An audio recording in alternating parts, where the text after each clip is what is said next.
तो सांग मैंने यह पूर्व भिडियो मु जिला परिषद मयूरभंज तरफ जो नोटिफिकेशन आसाला ग्राम रोजगार सेवक रिक्रुटमेंट से विषय आपको कही जोटा कि आम नोटिफिकेशन आसाला कि तार रिक्रुटमेंट बाहर बोली जीआरएस रो जोटा कि आम 355 पोस्ट बाहरी था तो तार फुल नोटिफिकेशन आसी नाला तो मुझे कही कि गोटे कि 2 दिन भितर तार फुल नोटिफिकेशन आसीज तो फाइनाली से नोटिफिकेशन टी आम जारी हो जाइए आपड़ जदि ऑनलाइन देखापी चाहते तेज आप मारिदेवे ग्राम रोजगार सेवक मयूरभंज डिस्ट्रिक्ट मारिदेवे तो आसीज तो से नोटिफिकेशन कौन कौन सब अच्छी से विषय आम आज आलोचना करवा तो कौन कौन रही केटा पोस्ट रही आमर कास्ट वाइज केटोटी पोस्ट रही सहित आमर एजुकेशनल क्वालिफिकेशन कौन रेन आप कंप्यूटर को कोर्स करते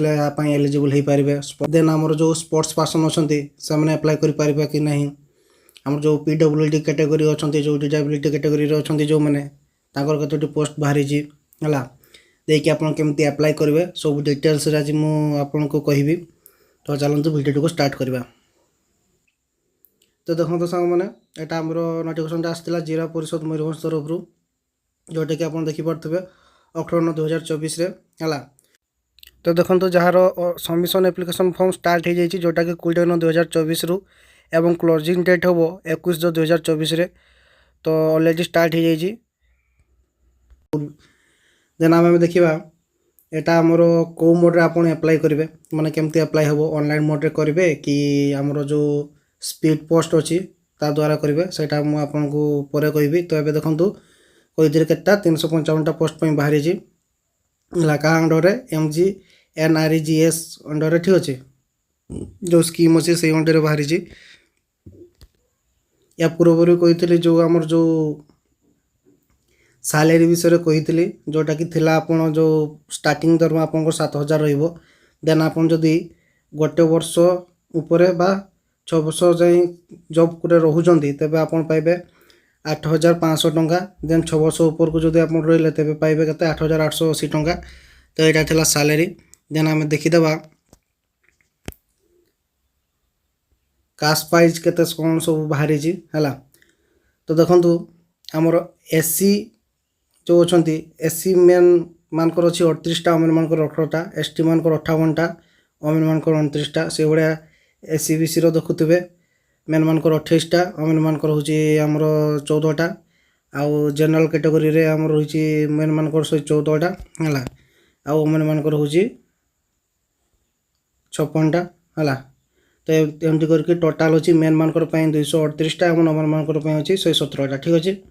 तो यहाँ था कास्ट वाइज आमर वैकेंसी देन देखा स्पोर्ट्स पर्सन मान वैकेंसी आसी देखिपे है 1% वैकेंसी आसी जोटी कि स्पोर्ट्स पर्सन मेन मानकर 3टा बाहरी और ओमेन मानकर गोटे से भाया एक्स सर्विस मानकर बाहरी 11टा पोस्ट एवं पीडब्ल्यूडी कैटेगरी रे मेन मानकर 5टा है ओमेन मानकर 2टा HI रो OI रो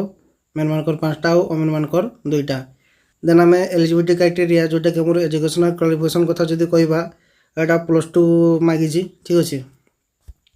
ता सहित आप कंप्यूटर जो कंप्यूटर प्रोफिशिएंसी माने कंप्यूटर गोटे सर्टिफिकेट निहाती थिबा दरकार जोटा कि आप देखिपे से कही ओ लेवल सर्टिफिकेट थिबा दरकार है ओ लेवल सर्टिफिकेट थिबा दरकार नहले आप जदि BCA PGDCA MCA बा बीटेक बा IT आमर कंप्यूटर साइंस कर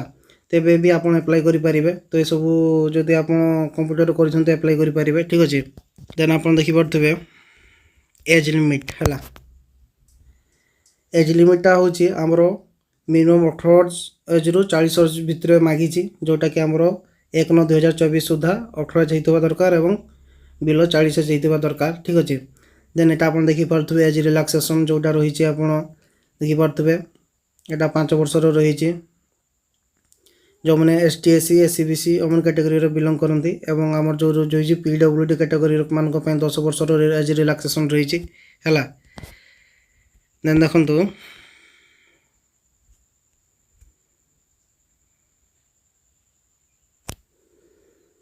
देखो क्राइटेरिया ऑफ सिलेक्शन कौ भाया सिलेक्ट हे ठीक अच्छे तो यहाँ देखो यहाँ हूँ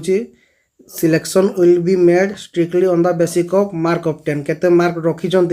है से बेसिक आपंकर सिलेक्शन हम ठीक अच्छे तो यहाँ फुल डिटेल्स पढ़ीदेवे कौन कौन कही तो मेन मन रखिए कि यहाँ आम मार्क बेसिस सिलेक्शनटा हम पॉइंटा देखीदे क्राइटेरिया ऑफ सिलेक्शन प्रोसेस जोटा कि मार्क बेसिस सिलेक्शन हम देन आप कौन कौन डॉक्यूमेंट सब मागिची देखु आपण आमर जो रही 10 सर्टिफिकेट +2 देन आप जो 10+2 सर्टिफिकेट जो सर्टिफिकेट अच्छी इक्विवेलेंट सर्टिफिकेट सेटा देन आप कंप्यूटर को कोर्स करटा आप देवे देन रेसिडेंशियल कास्ट आमर जो अच्छी certificate caste certificate then disability जदि आप अच्छा तेज से सर्टिफिकेट देवे ता सहित आप जो एक्स सर्विसमैन अच्छी स्पोर्ट्स पर्सन जो कौ ये आप स्पोर्ट्स सर्टिफिकेट अच्छी से देवे देन आप रिसेंट आमर कलर पासपोर्ट साइज फोटो देवे देन आम एप्लाय कथा जब कहवा तो यहाँ ऑनलाइन मोड्रे हेनी यहाँ आमर स्पीच स्पोर्ट्स करेंगे जोटा कि आप एड्रेस देती देखो CDO/EO जिला परिषद मयूरभंज बारिपदा पिन नंबर देती 757002 यही एड्रेस आप स्पीच स्पोर्ट्स करेंगे देन देखो आमर at the time of verification कौन कौन सब डॉक्यूमेंट नहीं जी से भी मेंशन होगी अच्छी देखो आप डिटेल्स पढ़ीदेवे तो